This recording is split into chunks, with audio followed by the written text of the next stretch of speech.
Assalamualaikum warahmatullahi wabarakatuh.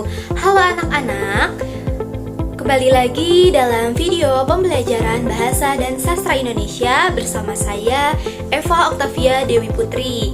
Nah, pada video kali ini kita akan membahas mengenai informasi teks cerita sejarah. Pada pembelajaran kali ini, adapun tujuan pembelajaran yang ingin dicapai yaitu peserta didik dapat mengidentifikasi informasi dalam teks cerita sejarah dengan kritis, cermat, dan bertanggung jawab, agar memiliki pemahaman tentang teks cerita sejarah dengan benar. Sebelumnya, apakah ada yang tahu apa itu teks cerita sejarah? Nah, teks cerita sejarah adalah kisah imajinasi yang ditulis dengan tokoh atau latar sejarah yang benar-benar terjadi. Meskipun imajinatif, teks ini tetap memuat sejarah yang faktual, namun hanya digunakan untuk latar belakang dan beberapa unsur lainnya saja. Cerita sejarah ini menjelaskan dan menceritakan tentang fakta kejadian masa lalu yang menjadi asal muasal atau latar belakang terjadinya sesuatu yang memiliki nilai kesejarahan. Bisa bersifat naratif ataupun deskriptif. Cerita sejarah termasuk dalam teks naratif jika disajikan dengan menggunakan urutan peristiwa dan urutan waktu. Kemudian anak-anak, adapun struktur teks cerita sejarah menurut Kemdikbud tahun 2017 halaman 43. Yang pertama ada pengenalan situasi cerita atau orientasi. Nah, pada bagian ini penulis mulai memperkenalkan latar belakang baik waktu, tempat maupun lokasi dan awal mula kejadian atau peristiwa. Tokoh dan hubungan antar tokoh juga mulai diperkenalkan dengan cara yang sesuai dengan kebutuhannya. Yang kedua, ada pengungkapan peristiwa. Bagian ini mengungkapkan peristiwa atau kejadian awal yang berpotensi menimbulkan berbagai masalah, pertentangan, atau kesukaran yang menghadang tokoh, terutama tokoh utama. Yang ketiga, ada konflik.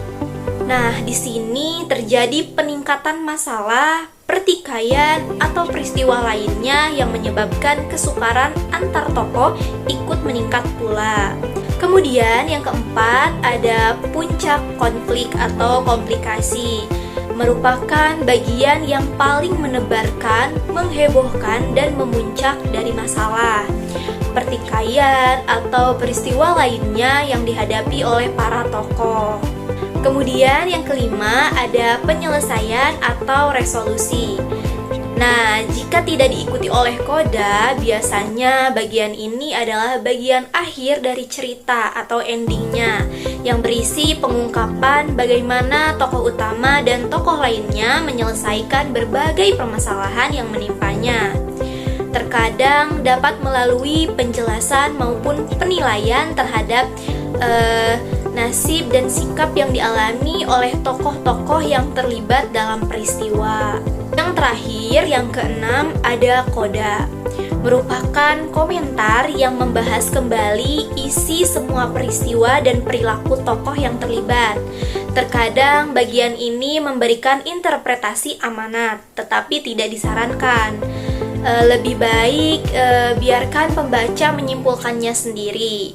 Nah, bagian ini itu opsional. Terkadang koda digunakan untuk membuat semacam teaser untuk buku lanjutannya dan sebagainya.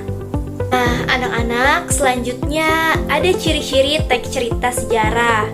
Yang pertama itu disajikan secara kronologis berdasarkan urutan kejadian atau urutan peristiwa di masa lampau. Yang kedua, berbentuk recon teks atau cerita ulang.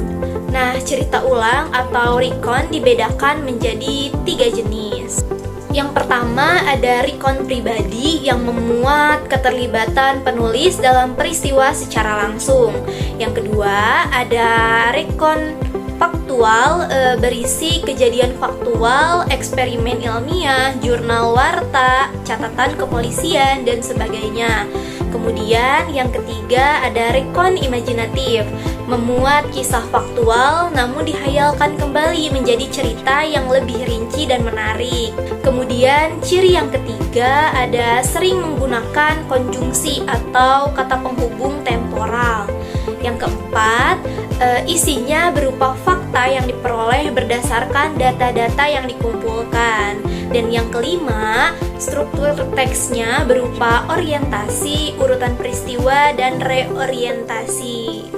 Nah, anak-anak, selanjutnya ada fungsi cerita teks sejarah. Yang pertama itu, fungsi rekreatif. Fungsi ini memberikan rasa gembira dan senang kepada para pembaca. Yang kedua, ada fungsi inspiratif. Nah, fungsi ini memberikan inspirasi, imajinasi, kreativitas untuk keberlangsungan hidup berbangsa dan bernegara untuk lebih baik lagi. Yang ketiga, ada fungsi instruktif. Nah, fungsi ini digunakan sebagai alat bantu dalam pembelajaran. Dan yang keempat, ada fungsi edukatif. Fungsi ini dapat dijadikan petunjuk dan pembelajaran kehidupan bagi manusia dalam berperilaku. Selanjutnya, ada pun nilai-nilai yang terkandung dalam cerita teks sejarah. Yang pertama ada nilai budaya. Nilai ini diambil dari budaya yang berkembang secara turun-temurun di masyarakat atau berhubungan dengan budaya Melayu. Nah, ciri khas dari nilai-nilai budaya ini dibandingkan dengan nilai lainnya adalah masyarakat takut meninggalkan atau menentang nilai tersebut karena merasa takut sesuatu yang buruk akan menimpanya. Yang kedua ada nilai moral.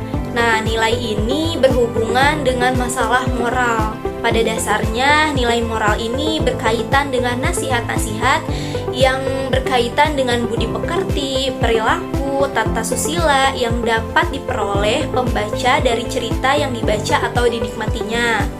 Kemudian yang ketiga ada nilai agama atau religi.